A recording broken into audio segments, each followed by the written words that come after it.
All right, so back inside Studio 42, one of these things is not like the other. Hall of Famer. Oh, I think I say left-hander, right-hander. No. The little guy is out. You guys going to have a pitching roundtable on the decision-making from Heaney, go from one side of the rubber to the other. You got it. Okay. Where to stand on the mound? A lot of young baseball players, both boys and girls, come up to me and say, where do you stand on the mound and why? Pedro Martinez, where did you stand and why? Well, I was pretty much, thank you, Dan, for having me here. Kind of towards the middle, but a little bit towards the left side. More on the first base side of the rubber. Yes. Why? Because I learned how to gauge the distance, the run on my fastball. Okay. The run on my two-seamer. And where I felt comfortable when I was about to deliver a breaking ball to a lefty or a righty. And once I learned how to gauge the distance that my ball ran, that's when I started going to this side a little bit and decided to stay on this side. Because I had a run on the fastball, on the four-seamer, and on the two-seamer. And if I went to the other side a little bit too close to the right side, the ball would probably end up hitting you or hitting the batter. Did you ever make adjustments? Like if things, you had a couple of starts that you felt like your command wasn't good, did you move around at all, or did you always stay on the first base side? Everything clicked for me. I think it was at the end of the '96 season. I was able to put together proper mechanics that would allow me to actually feel comfortable when I was right to place the ball where I wanted. So I didn't want to mess around with my positioning on top of the rubber. But there were days where you have to kind of make a little bit of an adjustment or check yourself and see where you are standing sometimes, but not really make a drastic change. You don't want to change your mechanics from one day to the other based on, unless you're going really wrong, and then you start messing around and trying to find places to place yourself and feel more comfortable, John, like Heaney's doing. Unusual career. You start as a starter, at the end of your career, reliever, back as a starter. Where did you stand on the mound, and why? Where did you stand? Yeah, to me, I was always taught the biggest thing, what he said is perfect, because think about science. So think about a box at the end of that plate where that's the strike zone. You want to create an illusion with the strength of your pitches that the hitter can't pick up. They sees that a ball ends up a strike. It makes sense if you're a two-seam pitcher to pitch right here if you're right-handed, because you're using what I call the angles to make your stuff even better. So I was always right side rubber. Third base side. Third base side, because my ball cut. I didn't have the blessings of a two-seamer or a ball that did. So I would get on the right side to create an angle. I wanted to own the right-handed hitter. And by getting on the right side of the rubber, I created an angle with my fastball and slider and curveball and split to do exactly that, to learn how to leverage. If that is a box, I wanted the 45-degree angle from right corner to left corner with my breaking balls. So if I went over here with the exact same stuff, I'm now showing them a better version. They'll stay on that breaking ball because I have to throw it at them. And if you're just a fastball, sinker, curveball guy, you can get away with this. But I think everyone's different. There's no cookie-cutter way.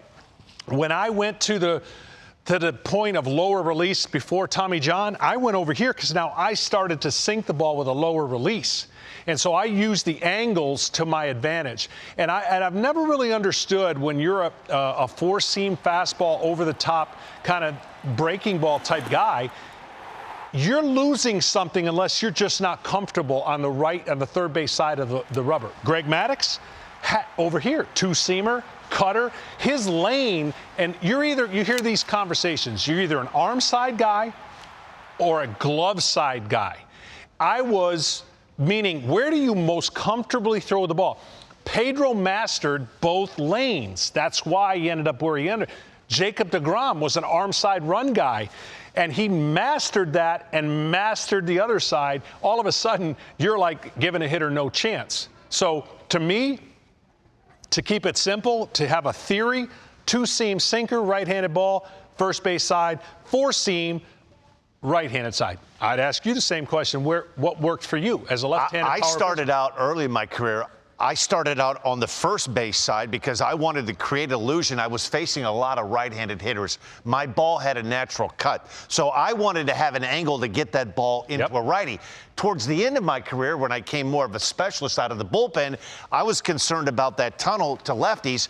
I wanted to make sure that I could get that ball down and away to lefties. I felt like coming out of the bullpen, the two things that hurt you most are home runs and walks. So I wanted to make sure, John, that I could get the ball down and away to a lefty and with my eyes closed. And if I missed, I wanted to miss off the corner and off the plate. I didn't want to leave anything over the plate. So the more lefties I faced, the more I had to make a change, because early on in my career, when I would come into a game, they would pinch hit for the lefties and bring the righties in.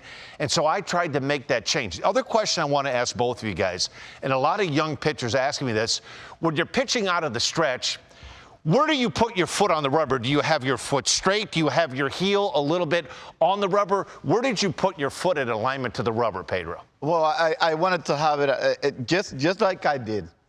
First of all, a little bit of your shoe or your cleat was on the rubber. I will hook the rubber all the time, from the windup and from the stretch. But from the stretch, it was comfortable for me because I could see exactly where I wanted to position my feet before I went into my taking the signs and coming back to my position.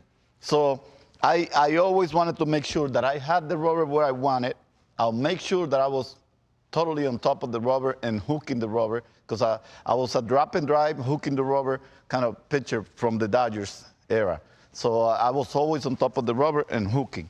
John, how about you? Hardest thing for me, I was a field pitcher, so that would have been hard for me to do. So I was always inside the rubber. And you know the danger of that is when there's other pitchers out there. Inside meaning that your foot was, your entire shoe was on the dirt. None of it was touching on the rubber. No. None of it, yeah. And I just felt more comfortable centered over the ground. You know, problem is when you get to that ninth inning, eighth inning, you're either coming out of bullpen or you pitch a long game. Sometimes that hole gets so deep, you're like, oh, uncle, I got to get it filled up. That was me. And because I just couldn't quite grasp, you know, this position the way I was. I don't know if it was because I was taller, but pitching's got to be comfortable. And if you're comfortable, that's a great recipe for success, no matter what the prototypes tell you. You know, my fear in the game today a little bit is that this part of the science has very little to do with what they're doing today, because I don't think the identity of pitcher knows what lane they're good at. They're just taught, just let it eat in the zone. Let your stuff do your stuff. And that's good when you have your A stuff all the time and you're maxing out. But then when you're not, then where can they go? Like, you've got to know what side of the plate you can dominate on. And if you don't know what side of the plate you dominate on, you're only going to be able to dominate when your stuff is dominant, if that makes sense. Especially nowadays when the kids have such a small amount of time to repeat their mechanics on top of the mound. I remember being minor league pitcher of the year, and I had 177 innings in the minor leagues. You don't see that anymore. Right. So can I also say, this is the office of a starting and pitcher and a reliever.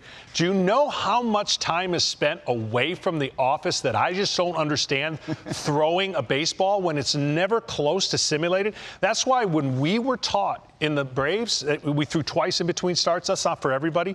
But his message was, get in your office. Pitch downhill. Learn 70%.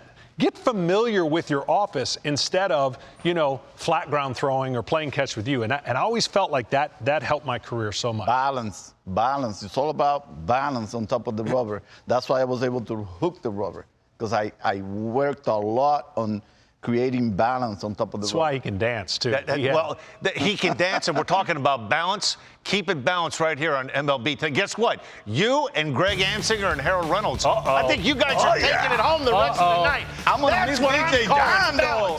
Stay DJ Dan for me to dance. All right, DJ Dan, I'm out.